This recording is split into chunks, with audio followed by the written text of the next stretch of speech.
कांग्रेस नेता राहुल गांधी ने अमेरिका में मुस्लिम लीग को धर्मनिरपेक्ष बताया। जानिए क्या है मुस्लिम लीग का इतिहास। आजादी के समय की जिन्ना की मुस्लिम लीग और अभी के केरल की मुस्लिम लीग में क्या समानता है। अगर आपको लगता है कि केरल की इंडियन यूनियन मुस्लिम लीग का जिन्ना की मुस्लिम लीग से कोई संबंध नहीं है तो आप गलत हैं। केरल के मुस्लिम का जन्म जिन्ना की मुस्लिम लीग की कोख से हुआ है। जिन्ना तो चले गए लेकिन अपनी मुस्लिम लीग वाली ब्रांच उन्होंने पूरी तरह से भारत में कभी बंद नहीं की। आजादी के बाद जिन्ना के चेलों ने ही केरल की मुस्लिम लीग को पाला पोसा और उसे खड़ा किया था। हैरत की बात यह है कि खुद को धर्मनिरपेक्षता का ठेकेदार बताने वालों ने आज तक ये सवाल कभी नहीं उठाया कि इस देश में मुस्लिम लीग ही क्यों है और आखिर जिस पार्टी का नाम में ही मुस्लिम है उसको राहुल गांधी सेकुलर पार्टी क्यों बता रहे हैं। दरअसल आजादी के पहले दक्षिण भारत में जिन्ना की दो खास चेले थे। पहला बी पाकिर साहिब बहादुर और दूसरा एम मोहम्मद इस्माइल। ये दोनों दक्षिण भारत में जिन्ना की इस्माइल लीग का कामकाज देखते थे। अगर आपको लग रहा है कि देश के बंटवारे होने के बाद जिन्ना के ये चेले जिन्ना के पास पाकिस्तान चले गए होंगे तो आप गलत हैं।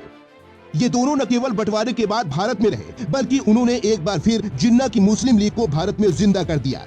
आजादी के 7 महीना बाद ही 10 मार्च 1948 को मोहम्मद इस्माइल और बी पाकिर ने मुस्लिम लीग के नेताओं की बैठक बुलाई। मद्रास के राजाजी हॉल में हुई इस बैठक में मुस्लिम लीग के सभी बड़े नेता शामिल हुए जो बंटवारे के बाद पाकिस्तान नहीं गए थे बल्कि हिंदुस्तान में रहकर एक बार फिर से नफरत की बीज बोने की तैयारी कर रहे थे। अपने इस मिशन को अंजाम देने के लिए 10 मार्च 1948 को भारत में मुस्लिम लीग का फिर से गठन किया गया। इस बार इसे नाम दिया गया इंडियन यूनियन मुस्लिम लीग। मोहम्मद इस्माइल इसके पहले अध्यक्ष चुने गए। उन्हें नाम दिया गया कायदे मिल्लत यानी कि देश के नेता।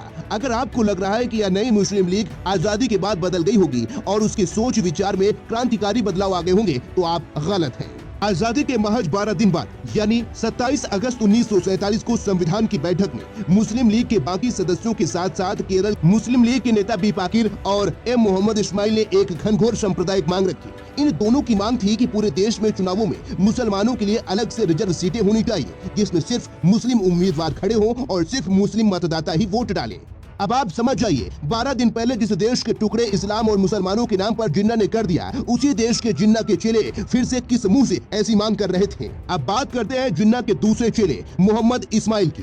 केरल का मुस्लिम नेता चालाकी में किसी से कम नहीं था। जिन्ना का यह चेला लगातार 3 बार केरल की मंजूरी सीट से लोकसभा का चुनाव जीता। 1954 में जब हिंदू मैरिज एक्ट पर बहस चलाई थी तो मुसलमानों के लिए भी मुस्लिम मैरिज एक्ट लाने की मांग हुई। अगर ये मांग पूरी हो जाती तो उसी समय 3 तलाक के खिलाफ कानून बन गया होता। ये वही नेता है जो देश में मुसलमानों के लिए शरिया कानून की मांग किए थे। सोचिए जिस मुस्लिम लीग के नेता आजाद भारत में मुसलमानों के लिए अलग से रिजर्व सीट और शरिया कानून की मांग कर रहे थे आज उसी मुस्लिम के साथ कांग्रेस गठबंधन में है और राहुल गांधी बिना वक्त गवाए ऐसे पार्टी को सेकुलर पार्टी बता देते हैं। इस देश के सारे सेकुलर और वामपंथी चाचा नेहरू का धर्मनिरपेक्षता का मसीहा मानते हैं लेकिन पंडित नेहरू के बारे में लिबरल वामपंथी कभी नहीं बताते कि पंडित नेहरू ने 1960 में मुस्लिम लीग के साथ बाकायदा सत्ता में हिस्सेदारी की थी।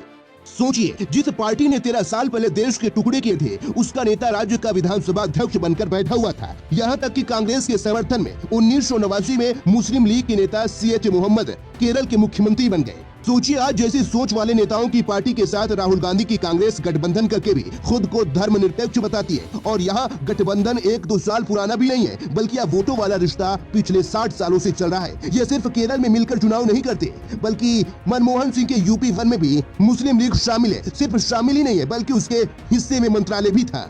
इसलिए अगली बार जब कोई आपके सामने केरल वाली मुस्लिम लीग को सेकुलर बताए तो उस पर बाकायदा इतिहास और वर्तमान दोनों की यात्रा जरूर करा दीजिएगा।